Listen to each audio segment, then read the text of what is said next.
Basketball is a team sport where teammates share the ball in a fluid motion, giving some players the opportunity to stand out and become stars. But every decade or so, there are a lonely few who not only aspire for greatness, but end up changing the way the game is played.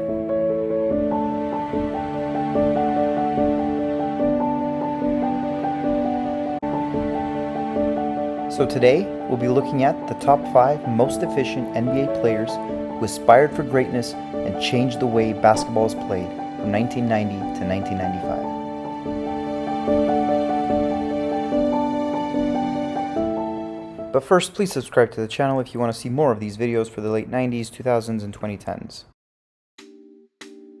For a player efficiency rating, we'll be using ESPN columnist Hollinger's PER rating.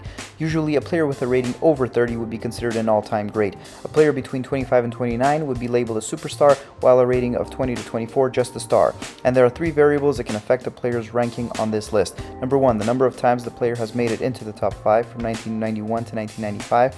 Number 2, the ranking of the player in the top 5 each year. And number 3, the overall PER rating of the player from 1991 to 1995.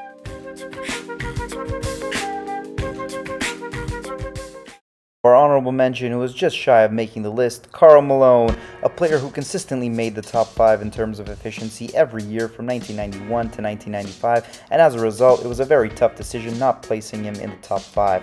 However, even though the mailman ranked 5th most of the time, his overall PER rating of 24.88 did not categorize him as a superstar, and therefore he was cut from the list.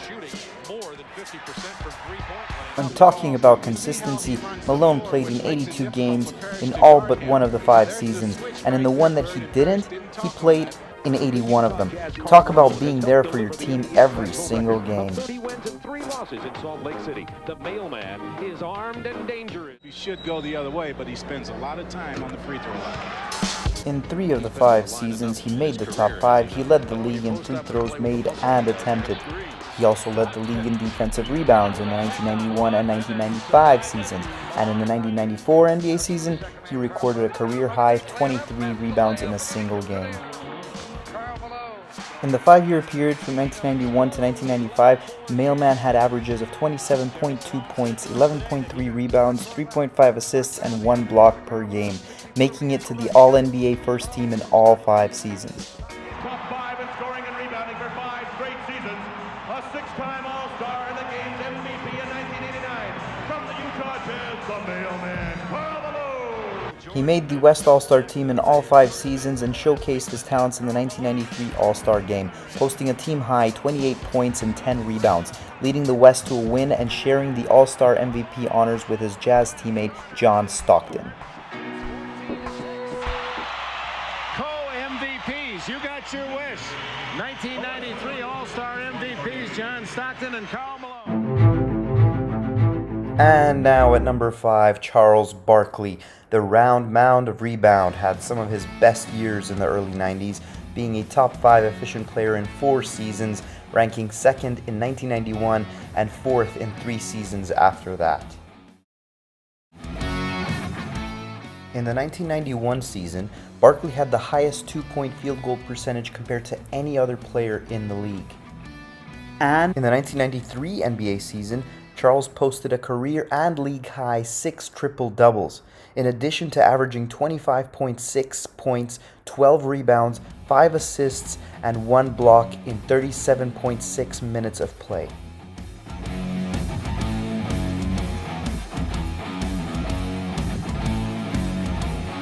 These statistical averages and leading the Suns to the top of the NBA standings with 62 wins helped him win the 1993 Most Valuable Player Award, thereby becoming his most memorable season. In fact, he himself says he feels his contribution has been 0.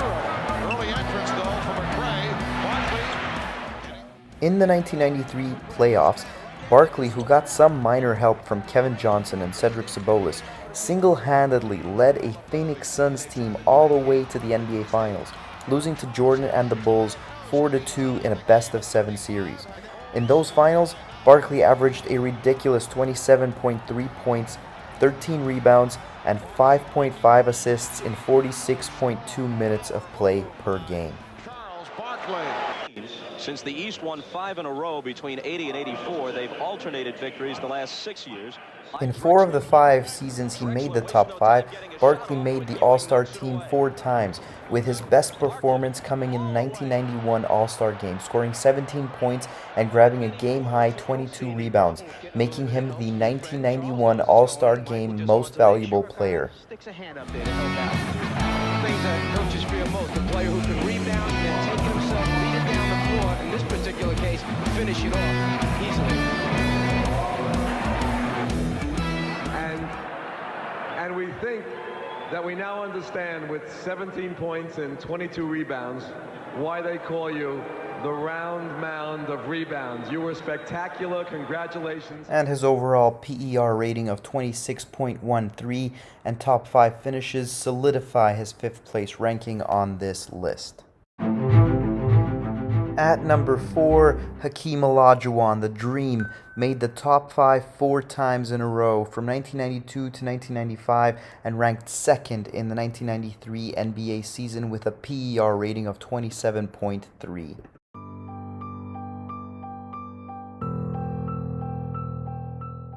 In the 1992-93 season, at the age of 30, Olajuwon had the best season of his career, averaging 26.1 points, 13 rebounds, 3.5 assists, and a league-high 4.2 blocks per game. These statistical averages show his dominant play on both ends of the floor, and it helped him earn his first Defensive Player of the Year award.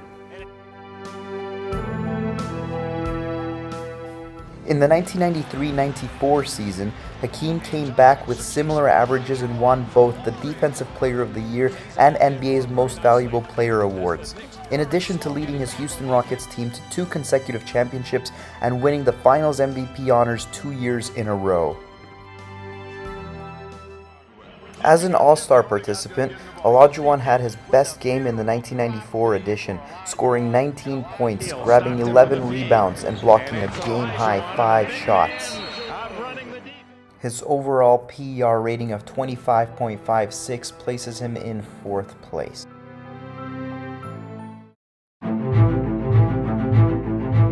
And at number 3, Shaquille O'Neal, this NBA Superman in terms of strength took the league by storm as a 20-year-old. Young Shaq was able to combine strength, power, and explosiveness to break rims and shatter backboards. In the 2 seasons he made the top 5, this superhuman was a formidable force on the court, averaging 29.3 points, 12.3 rebounds, 2.6 assists, and 2.6 blocks per game.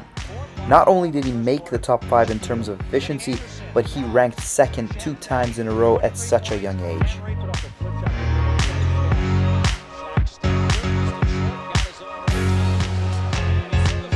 In 1994, he had the highest field goal percentage and 2-point field goal percentage in the NBA. And in 1995, he led the league in both points scored and points per game as a 22-year-old, scoring a career-high 53 points in a single game in only the 2nd season of his NBA career. And in the same season, he recorded a career-high 15 blocks in one game and 28 rebounds in another.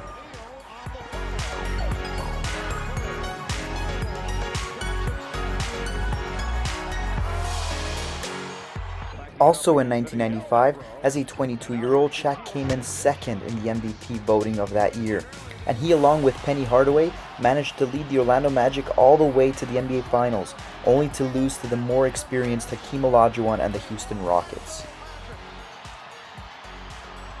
This 1993 Rookie of the Year winner had the highest usage rate in the 1995 NBA season, which shows how many times a player is used on defensive and offensive team plays in a game. And that is one of the reasons the Orlando Magic made it into the 1995 NBA Finals. And we're a young team, and I'm a young player, and I'll be in this position many more times. Ever since coming into the league, Shaq managed to make the All-Star team in all 3 seasons from 1993 to 1995, with his best offensive game being in 1995 when he scored 22 points, while the 1994 game was his best defensive game where he snatched 10 rebounds and blocked 4 shots. in on the big smile on his face. The man wants to be a point guard. And look at him put it down and pick it up and finish with the little finger roll. And with an average PR rating of 28.56, Shaq placed third on this list. And at number 2, David Robinson, the Admiral, who took over the NBA after MJ's first retirement in 1993 by becoming the most efficient player in the 1994 and 1995 NBA season. Size and strength would mean something, but as that ball was in the air, David Robinson was already spinning to the baseline. So on the catch and go, in the 2 seasons that he ranked first in efficiency, D-Rob averaged 29 points, 11 rebounds, 4 assists, and 3 blocks per game in 39 minutes of play.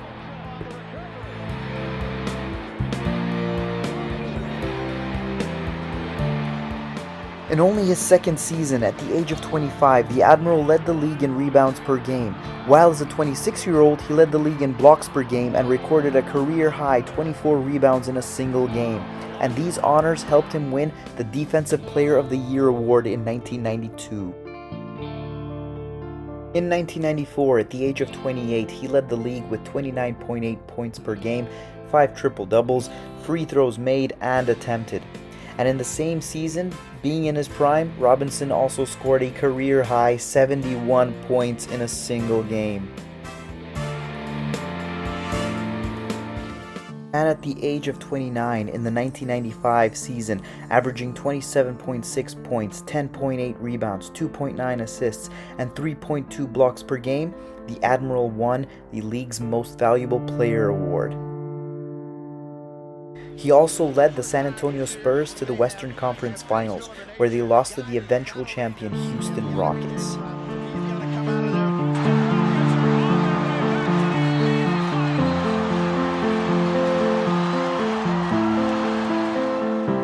As a regular participant of the All-Star Games, D-Rob had his best game in the 1993 NBA All-Star Game, scoring 21 points and grabbing 10 rebounds. David Robinson.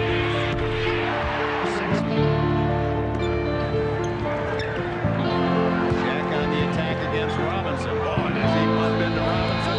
Robinson with a block. In the 5 seasons of the early 90s, Robinson's best years were in the 1994 and 1995 seasons, leading the league in efficiency as well as win shares, which shows how many wins were contributed by a single player.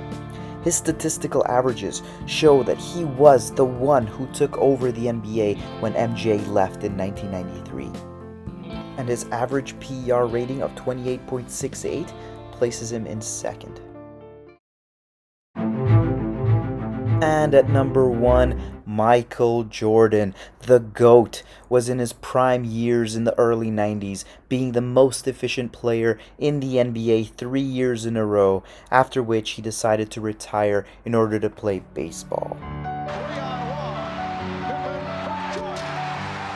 Even though MJ robbed the fans of watching his greatness on the court for a year and a half, we should appreciate that we even had the chance to watch him in his prime.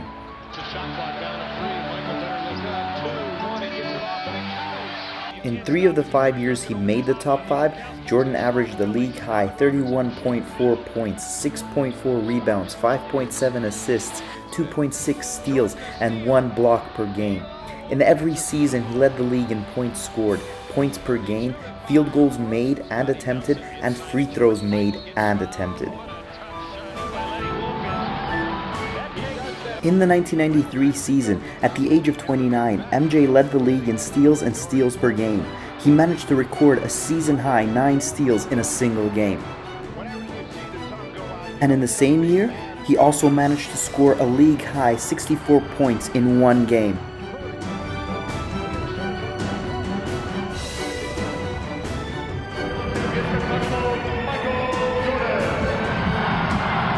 In the 3 seasons of the early 90s, Jordan participated in each of the All-Star Games, shining in both the 1991 and 1993 editions, averaging 28 points, 5 rebounds, 5 assists, and 3 steals in both games.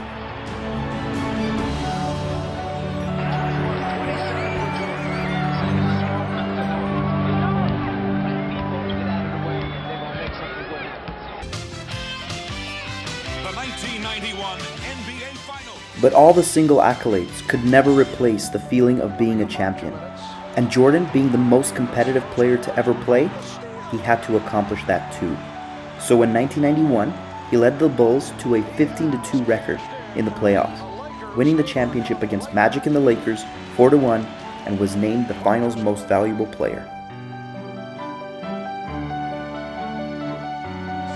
Magic's three-point attempt blocked. Pippen comes away with it, and the Chicago Bulls have won their first ever NBA championship.